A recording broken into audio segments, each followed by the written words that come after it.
3, 2, 1. Hi, everybody. Welcome. Happy Monday. Thank you so much for joining us for another amazing Power to Fly Chat and Learn. Hopefully, y'all are having a great Monday so far. And if not, maybe this will help turn it around. So as we get going here and get started with our questions and get started with our interview of Poornima, I just want to highlight real quick some quick housekeeping items for you. So if this is your, if you've joined us for another Chat and Learn before, this will be a little bit repetitive, but we'll try and get through it quickly. So one thing that we want to know, or we want to highlight for all of you, is that we want to make sure that this event is all about our audience and our community. So you are more than welcome to participate. You can do so in a couple different ways. You can turn your cameras on if you'd like to share your smiling, maskless faces with us safely. You're more than welcome to. No need to be Insta perfect. Some of us, I think, are rocking a 4-day messy bun. So no stress if you've got, a non-traditional workspace or furry coworkers. We are more than happy to have you join us. We want to make sure that we meet you where you are. Now, if you do want to participate in today's session, you can do it in a couple of different ways. You can come off mute to ask a question or comment on something the speaker is saying. If you'd like to do that, awesome. If you do come off mute for whatever reason, you will show up on today's live recording. So whether you are, have your camera on, or you have a display name set up, or like Poornima has a really great avatar, that's what will show up in the recording. Now, if you don't want to show up in the recording, but you still want to participate, that's great. You can always put any questions or comments you have into the Zoom chat. Now, if y'all are joining us from either our YouTube channel, where we are live streaming today's event, or our website, where we're also live streaming, welcome. Thank you so much for joining us. Unfortunately, y'all will not be able to submit questions because we won't be able to check all those different places, as well as, kind of get video and audio synced up. So if you do have a question or a comment and you want to participate, please feel free to join us via the Zoom link. Now, like I said, this session is being live streamed and recorded. So in about 1 to 2 business days, everybody that registered will get an email that will contain a link to where you can rewatch the recording of today's session on our website. Now, if Poornima says something today and it's just mind-blowing and you cannot wait to share it with a coworker or a relative or a friend, you don't have to wait. You can always head over to our YouTube channel and check out the video there. Like I said, we are live streaming currently, but the video will be posted to our YouTube channel, usually within about 5 to 15 minutes of the end of today's session. So if that is something you'd like to check out, I'll be sharing the link here in just a little bit. So that way you can check out our YouTube channel. If you want to, I highly recommend that you subscribe there. It's a great way to make sure that you don't miss out on chats like today, but you don't have to register ahead of time. So definitely check out our archive of videos on YouTube, as well as we have a secondary one with more videos on the Power to Fly website. Like I said, if you do want to, if you want to participate, but you want to be kept anonymous, all you have to do in the Zoom chat is DM me, Meg Alexander, and that way I can raise your question or your comment and keep you anonymous. Like I did say, you can kind of keep up with us on YouTube, but you can also follow us on various social media apps.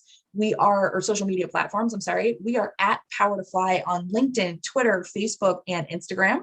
And we are so excited to get started with today's session. So let's jump right in. Our speaker, who I'll introduce you to in a moment, is on loan to us this morning or this afternoon or this evening, depending, from Zynga, who is one of our company partners. So I'm going to share a link with you here in the chat where you can take a look at the company page for Zynga. It looks exactly like what I'm showing you here. The company page, when you log in here, will have a button in this upper right-hand corner it'll be big, pink, it says follow. You want to click that for a couple different reasons. Basically, what it's going to do is work like your friend at the company. It's going to keep you on Zynga's radar. It's going to let them know that you're interested in working with them even before you fill out an application. But it's also going to keep Zynga on your radar. So it's going to tell you when they post new roles. So if you're actively looking and find something you want to apply for, awesome, follow them anyway. It'll show that you are really committed and really interested in this company. If you are looking for roles but don't see anything with Zynga that fits you right now, click follow. It is a really good way to make sure that you stay up to date so that you don't miss out when they post a really great role, something that might suit you absolutely perfectly. So like I said, I'll be sharing that link to Zynga's company page in the chat, in the Zoom chat kind of repeatedly throughout today's session. So don't worry if you missed it. And then one thing to highlight is that I know the screenshot says they've got 324 open roles. I'm looking at the page live right now, and there are 1,079 roles. So if you are interested in Zynga, definitely take a look at them because clearly they are hiring and would, maybe be the perfect place for your next step in your career. All right, so before we jump into our questions, I just want to introduce you to the amazing speaker who's joining us today.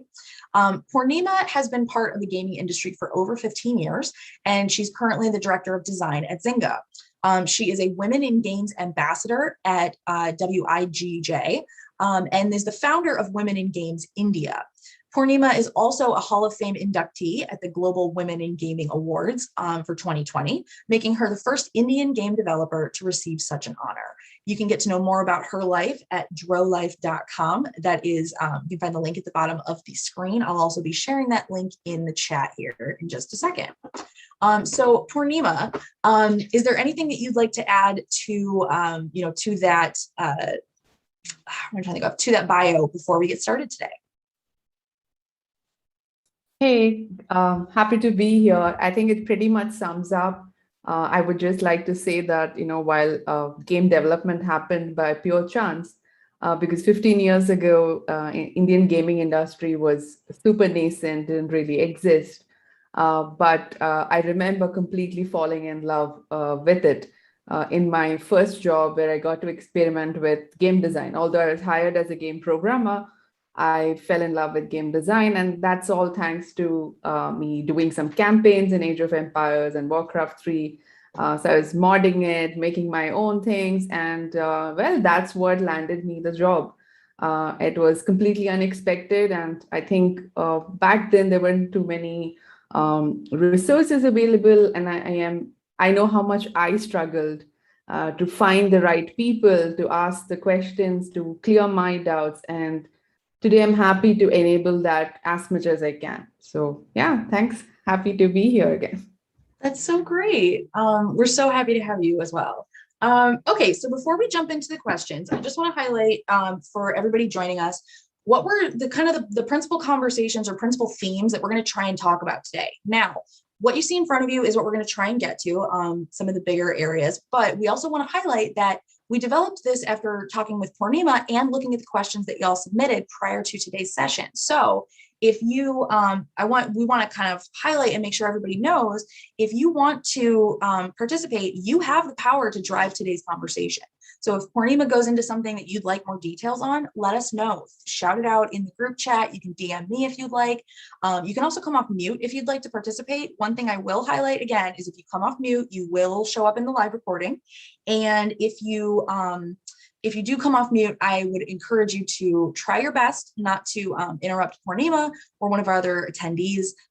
Meanwhile, I get paid to fill silence. So please don't let me jabbering on prevent you from asking your question if you'd like. If we're going over one of your questions and maybe we're not getting kind of exactly the area that you were hoping to get an answer regarding, let us know. Give us more context. Tell us in the chat if that's working out for you or if it's not. I'd love to hear from all of you, especially if we're going over your question. Now, if you submitted a question and you don't know if we're going to answer it, please feel free to ask it again. You all took the time out of your day to be here live with us, and we want to make sure that the time you spend with Power to Fly is well worth it. So, like I said, you can see in front of you, we're going to talk about kind of getting an inside look at what the gaming industry looks like, as Poornima's experience. We're going to talk a little bit about roles and opportunities that you can find within the gaming industry. And we're also going to dive into what diversity and inclusion looks like in gaming now, and maybe what changes are coming or would like to be seen in the future. So, Poornima, let's jump into our first question here. We got a lot of these questions that wanted to know. This person asked, when you're thinking about creating a new game, is there a conceptual roadmap that you follow with features or characteristics that are different from standard software development? So yes, we do follow a roadmap. I mean, without that, it's really hard to imagine making a game at this point, right? We do derive a lot of the processes from software development. but the difference between them is thinking of it from a product first point of view, right? A lot of software development goes more towards services, and most of game development goes towards a very product mindset. And when I say product mindset, it also varies from game to game, the kind of game that you're making. Are you making an indie title? Are you making a mobile game? And even in mobile, is it going to be something that's free to play? Is it going to be a hyper casual or a mid core or a hardcore game? What is it that you're making? Understanding your audience and creating a roadmap that will keep them exciting, right? You have to use a very modular approach to understand that you've not invested too much time. With when most software or other similar things, and of course exceptions are always there, you have a certain standard that you know how to do, right? Certain processes have to be maintained there. You know the kind of team set.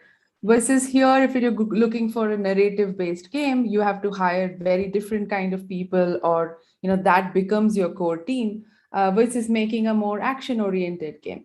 So you do have all these features in a very iterative fashion, something that you keep having to play test every now and then to see if it's actually resonating with your players.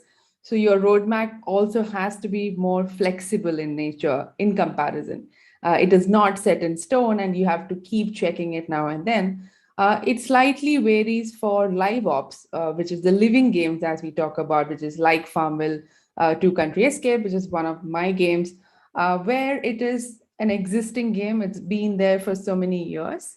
And what you are trying to do is put in new things into an existing ecosystem, and which also means that you're time bound. You do not get to experiment too much, so you have to be really smart the way you set up your roadmap. So yeah, all this, I think over time we learn better, we understand how much resources you need, how to do sprint planning, which is part of agile methodology. Together they come together to create that vision that you have. I find that so fascinating as somebody, like, I'm not a gamer. I play a couple of video games on, my console. I have a couple that I play on my phone, but nothing like intense. But my husband is very into gaming. So he's actually very jealous that he couldn't sit in on today's conversation. He's going to watch this later. But yeah, I find that absolutely fascinating that you kind of need to know so many things about what you're doing. It sounds like in certain parts, at least, you really do kind of need a bit of a roadmap about where you want to go, just because there's so many different paths to take. Is that accurate? Yeah, absolutely. And the funny thing is sometimes when we launch something, and goes across the gaming industry, right? There might be something that's problematic. And we might genuinely know that there is a particular problem there, but due to different restrictions and timelines and deadlines, we may have to go ahead and compromise on it, which is why we also have priorities. Like, what is a blocker? What is a must have thing that you have to fix in the game? And what is something that's not great, but you can kind of live with?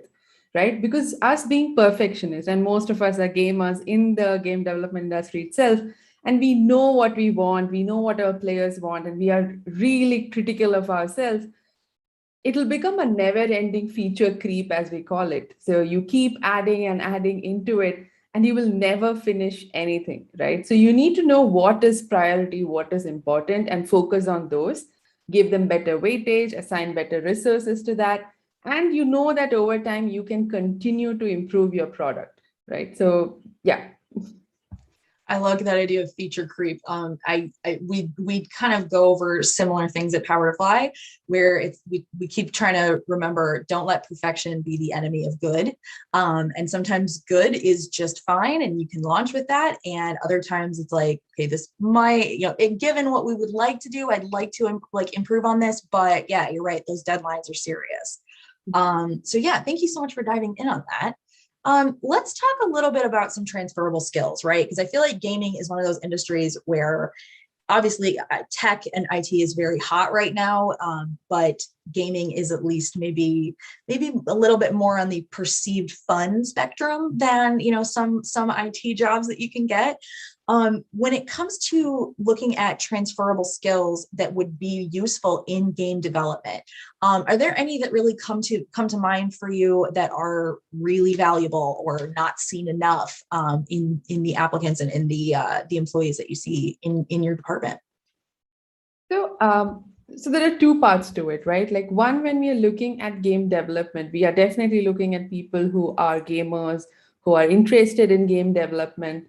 But that's the fun thing about diversity. You need a mixed bag, right? So you need people who are not that focused on game development, because sometimes we might turn a blind eye to things. A third person with a fresh outlook on it can come in and point your mistakes, and you could potentially prevent a larger problem. So these kind of things, a new outlook, a new process of thinking, and largely more soft skills, right? Like your communication, your time management, your efficiency, how well you can pitch an idea, how well you can convince someone. All of this is super welcome in gaming.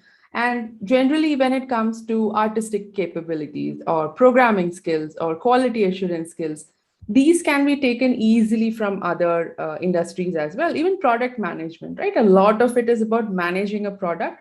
What we expect them to scale up to or ramp up to is understanding your product. Like, it's fine if you're not from a game development or a gaming background, but when you come in here, you need to really know what you're working towards, right? Invest in it, understand your players, understand their pain problems. What is it that they like? What is it that they dislike? That would be the area for you to learn. But other than that, except certain disciplines, like maybe game design, which is my discipline, where it is really particular to have a subject matter expertise. And their just interest and passion is not going to live up to it. You need to have the skills to support that interest and passion. In other cases, even if you are not a game programmer, but you are a pretty good programmer, you want to try out in game development, it's easily possible. So most soft skills and most of the programming, QA, artistic skills are easily something we can take in gaming for sure. All right, so that kind of leads in nicely to our next question, and this one was very popular. This person had asked, could you advise what are the tools required to start a career in game development? As someone without experience in the field, what skills should I pick up first, like languages, frameworks, tools, etc.? What are your thoughts on this?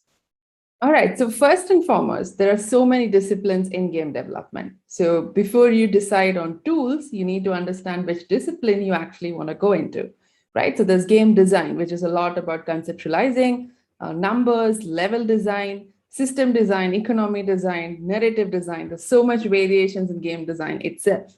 And then you have programming. And in programming, you can be a front-end developer, a back-end developer, a full-stack developer. You can go deeper into AI. You can go deeper into gameplay. You can go into graphic programming. Again, multiple varieties. So until you know for sure which discipline you are targeting, there's no point in going after softwares, right?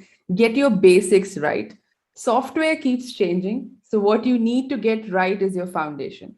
So if you're looking at game design, you have to focus and understand what game design is. It's not about coming up with idea or just sitting there, hey, I have a great idea and now you go figure out and make the game. That's not what game design is. Game design is about taking an idea and making it into a game. You have to also know that you have to, no matter how introverted are, and majority gamers are, but when it comes to game design, no matter your introversion, you are one of those key stakeholders of the game. And whether you are an intern or a director or a VP of design, it doesn't matter. The moment you are in that role, you need to get out there, pitch your idea, talk to people, get them sold on your idea, bring them together, and all of that, right? Same goes for a producer. So there are different disciplines. So first, I would say, take a look at what is your interest? Where do you think your skill set lies? And if you think there is a particular discipline that you want to target, then you should hone your skills towards that. And then the softwares and tools will automatically follow. And it varies from company to company, so there is no point in sticking. But yes, generally learning a Unity engine or an Unreal engine, no matter whether you are looking into design, art, or programming, it's a good practice because you have familiarity with the game development engine. You can even explore Godot or even any visual scripting like Click Team Fusion or Construct. Everything is fine. And from there, you can grow. The first step is understanding where your talents lie. Okay, great. Now we did have a lot of people that wanted to know kind of first steps to get into a job as a game dev. A lot of people wanted to know if you already have to have released a game in the App Store, if that's like a pretty basic thing that most applicants have done. Has that been your experience? Absolutely not. We don't care if you have. I mean, it's great if you have. I mean, that's amazing, but it's not a mandatory thing that we look for, right? In most cases, we are looking for the potential. It's always the potential, and obviously, depending on the level at which you are being hired. So if you're a senior or a lead, we expect you to have a portfolio of games that you've worked on with other companies as an indie, whatever it is. So we will go through that and you will be put into the interview pipeline. But to get into the industry, it is not at all a mandate that you need to have released a game. What we somehow do look for is, or rather, it is preferred, is participate in game jams or independent products that you do. If you have a portfolio that is easy for us to just go through, right? So a CV or a resume is just text. But if you have something that's on your website, you have a portfolio, if you're an artist, you can focus on things you're good at. You can showcase your wide variety of talent. If you're a developer, you can share your Git repos and show us like some of the games, or not even go through the code. We just want to see, okay, you made something. And in the interview, we will ask you more questions about that. Same goes for game designers. When we are hiring for a game designer, we are not looking for someone who's great artistically or great in coding. We just want them to know, do they know the basic, they understand the grasp of it, the foundation of it. So mostly it's potential. I don't think you need to necessarily have a game released, but do have a portfolio going for you because that's the easy way to clear the first barrier for sure. Okay, so let's dive a little bit deeper on that idea of having a portfolio. What do you think makes a good portfolio for a developer who's transitioning into gaming? We talked a little bit about having a good portfolio, but what exactly are you looking for in that? Yeah, so I would say like if you know the kind of companies that you're targeting, and this is something I teach at National Institute of Design, and when they are creating their portfolio, that's one thing I ask them to focus, change it around depending on the company you're targeting, right? So if you have made casual games or hyper casual games and you approach a AAA studio, that's not necessarily a fit. Having said that, even AAA studio understands that no single person can sit and make a larger game, but that's totally fine. But start targeting, right? It's the same way as how we do game design or game development. You need to understand who your audience is. So if you are giving me like really high quality renders of great fantasy creatures for joining a hyper casual company where it's very minimalistic art, then we might not think that you're a right fit. You are a great artist, you're talented, but not the right fit. So sometimes portfolios speak a lot. So it would be great to show a mixed variety, or you can actually put some things that on, prime coverage that you think will work great for the company you're targeting, and keep moving things around, right? Now, obviously, it's not possible when you put it up on a website to do this on a regular basis, especially when you're applying for like, I don't know, a zillion companies hoping to get an internship there. So then you make sure that, like I said, your first set of portfolios are a mixed bag. So one can be like a serious game, one can be some casual. So we kind of see, hey, you can make a lot of different things. So this person has potential, right? So it would be great to form your portfolio and make it super easily accessible. You want them to jump into your work, not necessarily about who you are, what you did, and all of that. That comes actually secondary. Like we like the portfolio, then we look into what the profile is. So not the other way around. So your CV is already there. So don't focus again on who you are, what you do, etc. Go get them to the link that's directly on the work that you have done, and be smart about how you are displaying the work. Don't take them to multiple links. I mean, these are really small things, but will put off a lot of hiring managers because they are looking at 100 profiles. And during that time, if there is multi-links to go through each portfolio, they are not going to go through that. So user experience also matters a lot, not just in game development, but also in your portfolio. Okay, so we've mentioned a couple, we've mentioned like kind of artistic ability a couple times. One person had wanted to know, how much do cartoon animation skills like drawing or digital art and the like play into gaming development? Huge role, actually. We have an entire sector of concept art, which is all about drawing, right? And to be honest, it's completely fine. There are actually pure concept artists who may not even do digital art, and you can still get into gaming because it's about thinking of how it will look. And then there are people who can actually take that and transform it digitally. So we have worked with some really amazing concept artists. Like I have worked in the past in my career with people who are traditional artists, but they draw such amazing art. We make them do that, we convey the idea to them, and then someone takes it to a digital medium and makes the actual art asset. So all of that skill set is way appreciated. In fact, most artists are traditional artists who come into gaming. At least in India, it's majority that way. A majority of our artists are traditional artists who have come into gaming and then picked up gaming as a career versus the other way around. I think the margin can be easily like 70-30 or even 80-20 in those aspects. So yeah, I'm more than happy and like super welcome. That is so cool. And actually, as you're talking, I'm like, I'm sure you've gotten this a lot in the last like couple months or a year or so, but my husband and I watched Mythic Quest, which was like my first real look at anything that goes on behind the scenes with making a video game. Now, how mad, like how off is that? Is it like way like that's not how that happens, very TV kind of thing? I'm guessing yes. But my biggest fascination was stuff like the art department and seeing like how concept art then turns into the rest. Is that something you've gotten a lot of? Apologies if it is. Yes, so it's slightly exaggerated, obviously, for drama value, but it's not completely false either. It is pretty accurate in certain scenarios with certain development studios and all of that.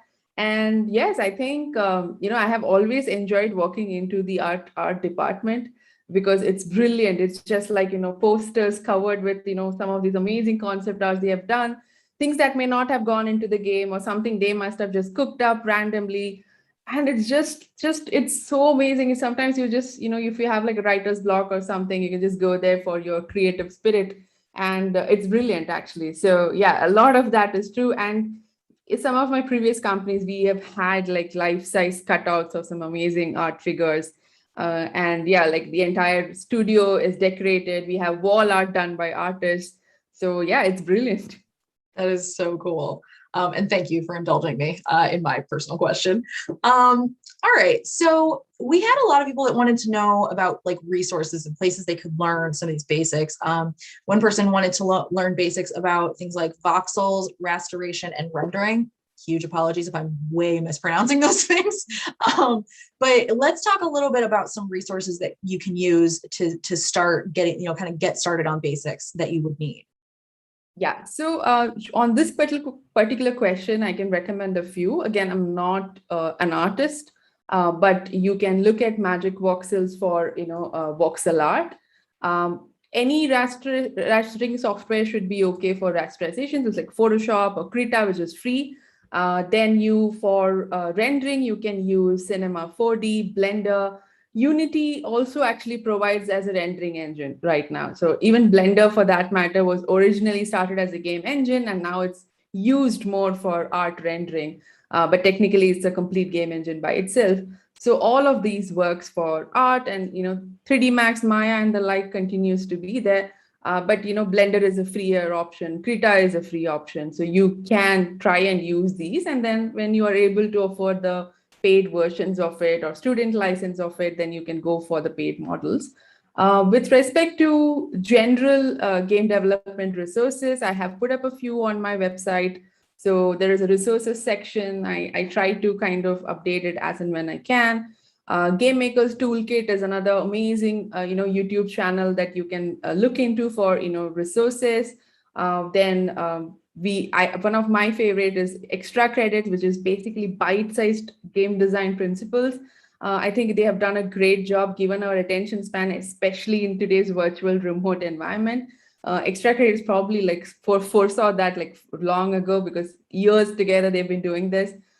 So I think these are great resources, no matter which discipline you want to pick up, they have something for everyone. So the whole idea is, when you look for resources, don't look for something that goes deeper without knowing for sure that's what you want to go into, right? If you know for sure, then please go ahead. But for other things, go look at some of these extra credit like sites or Game Maker's Toolkit, understand where it lies, what fits and all of that, then go deeper into a particular software and understand it better.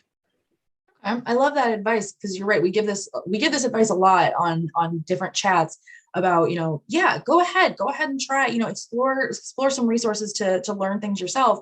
But, don't throw good money after bad. Start with what's, kind of inexpensive or free if possible, to kind of get your feet wet. And then I love that advice of, kind of start broad. Start, with like, think of it as like a kind of more of an inverted triangle, or maybe a little bit of like stalactites perhaps in like a cave. Start wide, look at a lot of different things, start kind of picking up some different areas, and then from there you can identify like either what area or areas you think you want to kind of dive in deeper on. Because you're right, you could get siloed really quickly, only to figure out, this isn't really what interests you, or, oh, look, there's something shiny, over there in that department. You'd love to be there and doing that. So yeah, I love that. Just to highlight for everybody, we do have about 25 minutes left in today's session. We're going to save a little bit of time at the end to talk more about Zynga. So if you have questions, make sure you get them in, send them in the group chat. You can come off mute and ask whatever you would like to do. Let's talk a little bit about gaming experience.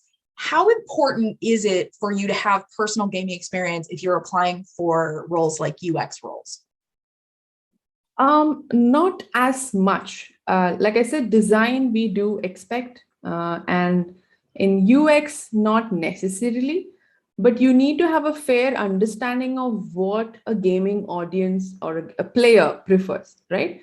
Because you cannot use traditional UX design methodologies into game development in terms of, say, user persona, what they like, and some of the common frameworks can be used. But you also need to understand that, the spectrum of players keeps changing. The way they use, the way they consume, what they consume for, everything varies on a much larger or a rather potent basis compared to software. So while it is not mandated for UX designers to have a gaming experience, it is preferred across game development. But even if they come in, like I said, you can ramp up to understand what game development is, what this particular game aims for, and experiment with it. We have a lot of UX designers who are non-gamers, and they have come and tried to play different games. Some of them have become gamers. Some of them just are still like a very casual gamer, like keeping it very career-driven for right now. But yeah, it's not a mandate. I love that. And you're right. I mean, it can be very helpful to have people coming into the process that are not, eyeballs deep in gaming culture or in, a specific type of game. Like I tend, if I'm gaming, I tend to play like kid games, because I'm not great with, moving multiple cameras and rocking at the same time and all that stuff. But then when it comes to like mobile games, like I kind of have a type, I'll track down stuff like, what was it? The Jelly Bean one was huge for a while. There's Candy Crush, all kinds of stuff like that. So like, I think you're right. It can be very helpful to have people not just from the, kind of the typical or stereotypical gamer model coming into a situation like this, because you might be able to, expand to an entirely different, different additional user base. There's a lot of ways you can go with that. So yeah, that's great. We did have a question from the chat. Someone wanted to know about diving a little bit deeper into being a UX designer in gaming. Can you talk a little bit about what skills are definitely expected for UX designers within the gaming industry? Yeah, so first and foremost, do not confuse a UX designer and a UI designer, because that will fall more into creating the artisets and all of that. With user experience, we are also looking at what works. Talking about like how do we categorize our user personas in the game, what is their like and dislike, what is their behavior within the game, outside of the game, categorizing and identifying, okay, what would they really like, and how can we target them better, how can we create content that is better catered to them. And even in terms of the experience and like the clickable experience of the game, where do we place what and why, what size should it be, how relevant we want to be, how eye catchy should it be, all of that. While they may not create the asset, they can give you an idea of what works and what doesn't. In many cases there could be a nice overlap. There are people who come with a UX mentality but are also great UI artists.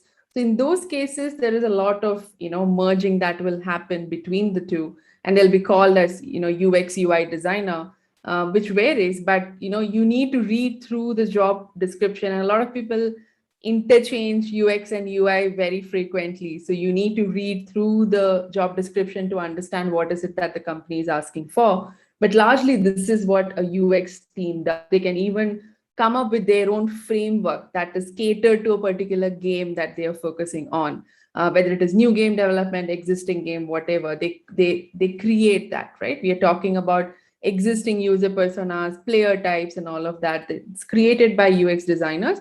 In many cases, even game designers for that matter, but this is what their primary role would be. Thank you for specifying that, because I feel like you're right. There's a lot of kind of interchangeability applied to UX versus UI, which, I don't have the personal knowledge of exactly why, but I've listened to enough very smart and very passionate people talk about the difference to know that and appreciate there is one. So thank you so much for kind of diving in on that. Now, one of the things that we talked about early on was we shared your bio. You have 15 plus years of experience in this industry.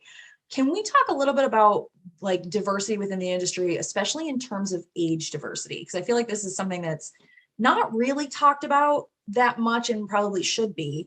What do you think the gaming industry looks like currently in terms of age diversity? It's still a fairly young, group, I would say. And that could be because of different reasons. Like now, if I talk about India, the people who got into the industry at that point, it was just like, again, 15 years ago, at the most 2 decades ago, right? And most of them, after a point when they reach at a very general manager or a director or a VP level, could actually move different industries. So they don't stick around for a long time because they might have finished, doing everything that they want to do and they were up for a new challenge. So this basically the churn that keeps happening, and we keep getting new resources coming in, which is fairly young. So I manage one of the new game development pod, which I think it's fairly in their 20s. Almost everyone is in their 20s, and that's how young it is. But we would prefer the perfect mix. And for me, I think it's a mixture of the thinking outside the box without restrictions and the experience that age brings. And together they form a great team, because sometimes as you grow older, you're locked in one box. You're locked in the kind of thinking that you have always been used to. So you're, not restrictive or reluctant to experiment with something new, or you're not aware of it anymore. You don't know the ground reality anymore. So all of that. And then there is this young youth passion that comes through, where they have, absolutely no barriers, nothing. They want to try every new thing. And it's amazing to get that kind of enthusiasm. And then you can use your experience to tell them why something may work and may not, and use their creativity for a better, out of the box thinking that you can together create a better game. But largely it is maybe, I think, average of 30s is where our age group lies. That continues to be the case. Ideally, I would like to have better growth opportunities for everyone who continues to want to stay in the system, and appreciate the kind of experience that they bring, right? I think I personally, when I was at GSN, my VP of design was Steven Meritsky, who's an amazing legendary game designer. And he has been designing games so long ago, like I wasn't even born. right? And it's amazing the kind of, the resources that he has within him to just even tap into 10 percentage of it, or even 1% of it. Just imagine just sitting with him and just having a chat, and this bundle of resources all packed in him. It's just amazing to get that kind of access. And the more you end up losing those people, it's like everyone has to learn all over again. Like, most of us tried to do that. We didn't have resources. We have all just learned on the job, figured it out. And today we are able to mentor others. And you need mentors for these mentees to pick up and grow faster, right? Like, it took me 15 years to get here. It may take only 7 years for someone else to get where I am, right? When they start now. It should be that way. That's the whole process. You don't have to go through all the hardships I went. My job is to make it easy. My mentor's job is to make it easier for me. And that's how we would grow. But we also need to make sure these people exist in the system to actually benefit the youth. Oh, absolutely. I mean, we're looking at, the next generation that's starting to retire now. These are people that were alive during like the first bits of like Atari games. These are people that started really, leaning into a video game or gaming culture.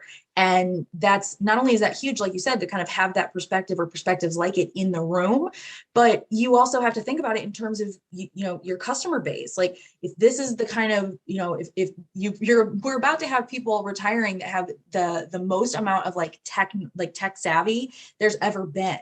So, I mean, like, my great grandmother, before she died, she was playing Sudoku on her iPad. Like, this is like, just, so people are getting into gaming in a way that we've never seen before. And there's different people that come to it for many different ways. And you're right, that having that perspective and that experience, whether it's been entirely in gaming this whole time, or you're bringing perspective and experience from somewhere else, kind of like we talked about the transferable skills, that's huge. Very, very valuable to an organization. Let's see here. So, okay, there was another question that kind of was along the same lines. People wanted to know about how the gaming industry culture is for women. They asked questions about if there's certain companies or sectors within gaming that are more welcoming, how women are represented in the industry, how women are represented in the games themselves. So let's start and kind of talk in that area. What has your experience been as a woman in gaming for the last 15 years? Do you think there's, how do you perceive the culture now? And do you think there's been any kind of changes or shifts or, positive progress, negative progress? What have you seen? All right. So it's a mixed bag for me from a personal experience.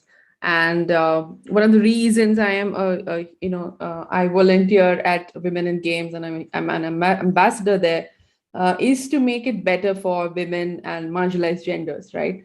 Now, the problem is when I got into the industry, I was probably most cases, I was the only woman in my team. Even if we had a few others, they probably left because they didn't want to be in game development. There were very few women who were really passionate about game development when I started. I have often found myself just being there, bunch of guys and just me. I don't think we saw gender in most cases unless it was pointed out. I have been fortunate to have some amazing male colleagues who encouraged me, helped me, taught me. So I guess the others didn't bother me as much because these guys were my support system. So whenever there was a negative sexism or a bias that used to happen, I guess I just tried to disconnect from that and go to these guys. Now, on the other hand, we have seen cases of sexual harassment that has been happening, and in larger studios with the whole, frat boy culture that continues to happen. And it's quite sad that even today's age and time, we have to go through all this, and this is how we treat women, right? And so I don't think we are there yet in terms of improving it. Largely, our global women developers are also at 20%, even though our casual women audience has gone up to like 48-50%, but developers are still at 20, and this is global average. And sometimes in certain regions, it becomes even worse. I think India might be just about 15, maybe in some companies. So some of the companies like Zynga, for example, we have a diversity and inclusion initiative. It's something we are definitely doing with Power to Fly to get people into the industry, get more people, make people understand what this industry can bring to you, what are the career prospects and all of that. We are continuing to promote minorities and women and other genders to come in, enable them. And it doesn't matter if they join Zynga or not. Like, we as a company today are able to help people, give them, nurture them, mentor them, to bring them awareness into what gaming is. Because we think if the larger pool expands to a more diverse audience, Zynga will automatically benefit from it, right? So it's not necessarily a personal goal, but a larger goal that we are aiming for. And some of us are working hard towards fixing that, helping people. And diversity brings you the kind of design thinking and creativity. And when I say diversity, it can be anything, right? It's not just gender, it's socioeconomic background, it's different industries. And any of that put together brings you so much different perspective. um, I have had to deal with promotions not being given on time, wage gaps, all of that, and you have to constantly fight for it. And now that I am here, this is my fight, right? Like, a bunch of us have together, we are making sure other women don't have to go through it. But largely, we cannot control how every company offers. Now, Zynga for me is a great supportive ecosystem, so it's great for me to work here to help, and we can, whenever we see any gaps, we try to raise that and fix it and make sure it works in everyone's favor. Now, that may not be the case for every other company that we might be dealing with. So which is why these organizations that you're part of, or special interest groups you are part of, you start talking, you always raise a voice. If you can't, you find like-minded people who will be able to raise that for you, because in the end we cannot keep quiet. And today, especially, we do have the opportunity and the avenue to raise our voice and be heard. I think previously we couldn't, like, no matter how much voice we raised, it just went unheard, right? Today, we have supporters who will back you. I mean, I'm not saying that's 100% win rate, because it takes a lot of effort for people to come out and talk about all these problems. But yes, we are there to support you a lot better. It has not become a whole lot better than what it was 15 years ago, and that is disappointing. But it is getting better. I'm super glad that a lot of organizations like Zynga are stepping up and making sure we can make this a better place and working towards that. So more and more, when these great companies come together to do this, we will see that growth. But yeah, I do hope to see a slightly more exponential graph than the super slow graph that I've been seeing all this while. Absolutely. And you're right. It's one of those things where instead of thinking about it in terms of, well, I paid my dues, so now you have to pay your dues, thinking more in terms of, okay, well, I paid my dues, so I'm going to pay that forward. And that way you don't have to struggle through some of the stuff that I went through, or I can give you, the benefit of my experience and my, my years spent in this industry. I love that. Okay, so we have about 10 minutes left. I'm going to try and get through one more question. Let's see. All right, let's talk about people that are trying to look into gaming after a career break. This person says, after taking time off to raise my kids, who gave me a window into gaming, I'm re-entering the working world at 56. I recently earned a diploma in concept art and would like to dive deep into game design. Do you have any suggestions of where to start? So I find this interesting, particularly because we've talked a little bit about pivoting into gaming, but not so much about like how to pivot after a break. So this person's already kind of started on the path that you talked about, kind of diving into self-study and independent study and trying to, learn more about it, because of their diploma in concept art. What else would you recommend here? So firstly, it's amazing. Kudos to you for actually doing that. It's not easy to go do a diploma after a point. Like, I can't even think of studying something right now. But yeah, right? like, I think, yeah, exactly. No. So it's amazing. And I guess for me, in my own family, my mom is like that. She couldn't study when she was younger, but and then she saved up money to make sure me and my sister, we were educated. But it was post her 50s that she actually did do some of her diplomas, and now she has like I think 3 degrees. She is probably like the most educated in her family right now. So it's amazing. And now she's past 60 and she has taken up art classes. So she's learning, like she always used to like paint really well, but she never did professional classes and know about anatomy. So she's like, I really want to learn that. So we're like, yeah, sure, go ahead. Now it's all remote, sign up for a Zoom class and do it. So she's doing that. So I am super enthusiastic about people who go and chase after their passion, because it's really hard. Like no matter how passionate we are, to actually act on it, it takes a huge leap. So I'm super happy you are doing that. Only and definitely more than happy to welcome you into the gaming ecosystem. I am sure you will find a place. The only thing you may have to look out is, it's not about the age, but the experience and the potential you have. So you may have to start a little at the bottom. If that's perfectly okay with it, I don't see what's stopping you at all, right? And then you're amazing, so you might even grow faster in that area. One small call out is that they have a diploma in concept art, but they're talking about game design, two slightly different things. So I would like them to go check on what exactly is the area of expertise they want to grow into, and then targets for few companies. There are actually, art groups, Discord groups. Can probably ask their children how to access Discord, get into it. It's not that hard. They want to keep us out. That's why they think, Discord is a young thing, but it's not. You'll figure it out. There is a women in games group, the global women in games group. I would recommend you join there. You will meet some amazing ladies who would be happy to help you. There are so many of them who are helping these kind of people, helping them grow after a break, getting into a career, exploring different talents for different minority communities, and just pushing that boundaries and helping people. So I would say join the community. A lot of women are going to be there to help depending on where you're located. If you're in India, happy to connect with me. And if you're anywhere else, we'll find those people for you.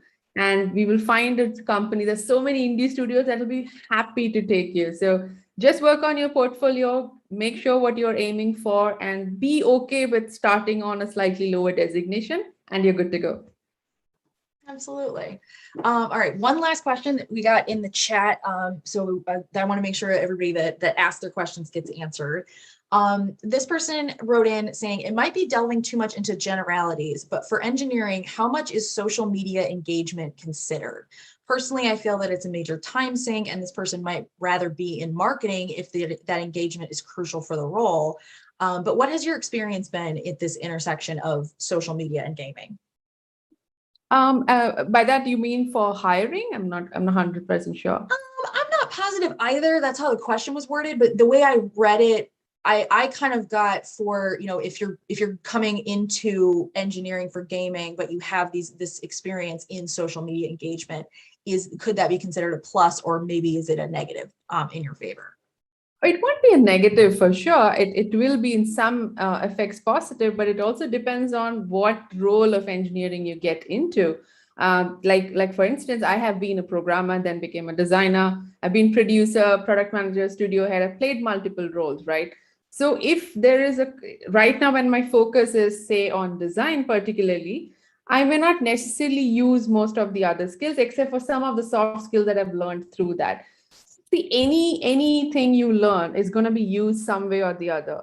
Social media engagement, what can it bring you? It brings you closer to your players, right? And as an engineer, if you understand that, you will actually code better. You know what can be prepared for, you can plan ahead. So it's not that it will ever be a negative. It will always be a positive.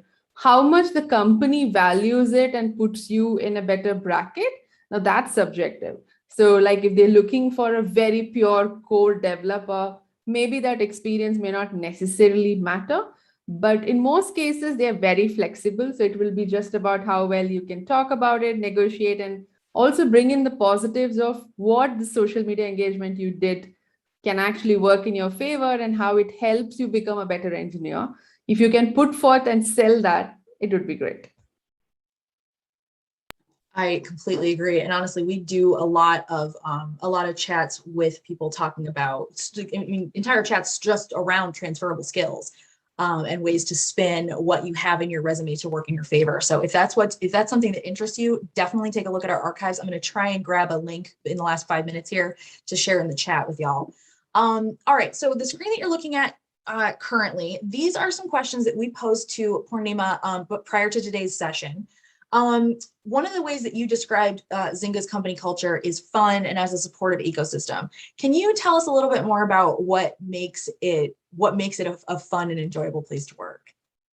Yeah, I think a lot of people are passionate about what they are making. So, and when you work with like-minded people, you automatically feel the fun and the things that we roll out for players. And I personally love, like, we need to enjoy that first.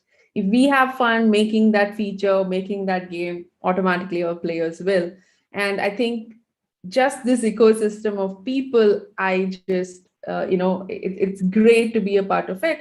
And in terms of supportive, I think, with diversity initiatives to training programs, to being flexible about people wanting to change roles, career goals and mentorship programs, it's amazing to have such a great ecosystem that not only cares for their employees and their well-being, but also looks beyond it, helping others, potential future employees who might become a Zynga employee, helping people in colleges, teens, all of that, right? So just to see that positivity that we are trying to make as an impact, changing the culture of the organization to a better one. Like, we know we can do better every year on year, and we continue to work on initiatives to do that. So I think that's the best part for me. All right. All right. So let's talk about your top tips for someone who's interviewing. Because and now are these your top tips in general, or are they specific to Zynga? No, these are my top tips in general. Okay. So in most cases, it's like that. I know we are all like, bunch of nerves when we go for interviews. And don't worry, when I'm interviewing, even after 15 years, I am a bunch of nerves. So first, try to calm down, do some exercises, do some training practices with your friends to, be able to speak properly and communicate effectively. Don't beat around the bush, be very crisp and be very precise with your answers. The more you prolong your answers for something you don't know, you lose the interviewer's attention. And largely, it's okay. It's okay to not know the perfect answer. No one's looking for that. In most cases, when we are asking a question, we are actually just looking for your thought process. It doesn't matter which discipline. We are looking at what is your ability to solve a particular problem, how long it took you to get there. These are smaller aspects, and we'll keep giving you hints. It's not like, we just let you be. If we see you struggling, we will give you like a hint or two and see if you can pick up on that hint and be able to, come at that solution yourself. And it's completely fine to say you're not 100% sure, but give it a shot, right? Uh, just because you're feeling nervous, don't just say like, oh, just don't give up on everything. I know a lot of people have done that, and we are like, no, it's okay. We are there. We understand nerves are acting up. So we are more than patient. So use that to your advantage and, chill and just do good potential is what we look for. That's all. Excellent. I'm showing y'all on the screen right now a list of some of the jobs that are currently open at Zynga. I'm also sharing links back to Zynga's company page where you can follow them. You can also check out these, the job postings for these various roles. But one thing that I want to ask you before we go, Poornima, is there anything that we haven't touched on today? Something that you think is really important to highlight about gaming is as an industry or getting started in it, something that you wish people would ask, but nobody seems to ever ask about? I'm not sure if they never ask about, but one thing I keep telling them is that gaming is for everyone. And it really doesn't matter. Game development is also for everyone, right? So it's okay if you play Candy Crush, it's okay if you play God of War or Spider-Man. It really doesn't matter. It's about making something. And if you're passionate enough to make that, you are more than welcome in this industry. And while saying that, I would also like to say, just because you're a gamer doesn't automatically make you a game developer. And that's a very, very distinct line you have to draw. In many cases, you may not even enjoy being a game developer, irrespective of loving and playing games and maybe breathing games throughout your day. right? So you need to understand that these are very different things. When you come into game development, it's work. It's a lot of hard work. It's not just fun and game and like, oh, no one, I don't think God of War team was sitting and enjoying God of War until the very end. So they were just fixing bugs and pushing those releases. It is hard work. So if you're not ready for that, then this industry is probably not for you. You could pursue streaming, professional gaming. There are a lot of avenues within gaming itself that you can do. And don't let anyone tell you you're not a gamer. In many cases, if you play Candy Crush or you play casual games, they say like, oh, you're not a gamer, you're not a true gamer and all of that. Just ignore it, right? Like you are all valuable players. Experience it. Gaming is meant for everyone in all aspects. Whatever reason you want to play, you play for it. Whether you want to have fun, whether you're super engaged, whether you're competitive, it doesn't matter. Don't let anyone tell you otherwise. I absolutely love that. And you're right. It's one of those things that we need to keep working at and we need to keep working against. But that idea of kind of gatekeeping of certain industries or certain activities, pardon the French, guys, it's bullshit. Like you should be able to do what interests you. You should be able to explore your interests without worrying about the labels or without other people pushing back and telling you like, no, that's not how you do that. Like maybe you're finding a different way to do it. Maybe you're opening up an entirely new field or new industry or new speciality. I thank you so much for sharing that, Poornima, because I feel like that's something that cannot be said enough. Gaming is not just for a specific segment of people. It doesn't look like just one thing. I want to say a huge thank you. I know we are over on time, so apologies. But I just want to say a huge thank you to you, Poornima. There's a lot that goes into these chats. It's never just the hour that we spend in front of people. So I just want to say a huge thank you to you for taking time out of your day today, for preparing for this interview. It's just, I really love these chats, and this is a good example of why. So thank you so much for that. Thank you. It was my pleasure to be here. And I want to say a huge thank you to the rest of our attendees as well. I saw there's plenty of you watching on YouTube or on our live stream on our website, in addition to everyone that's here in the chat. So thank you so much for joining us, no matter where you're tuning in. That's going to bring us to the end of today's session. But hopefully, whether you are new here or whether you are a frequent flyer with us, I just want to say a big thank you. And hopefully, if you are new, we will see you joining us on many more events coming up. Have a great rest of your Monday. Hopefully, this sets you all up for a great week. And we can't wait to see you back here. Bye, everybody.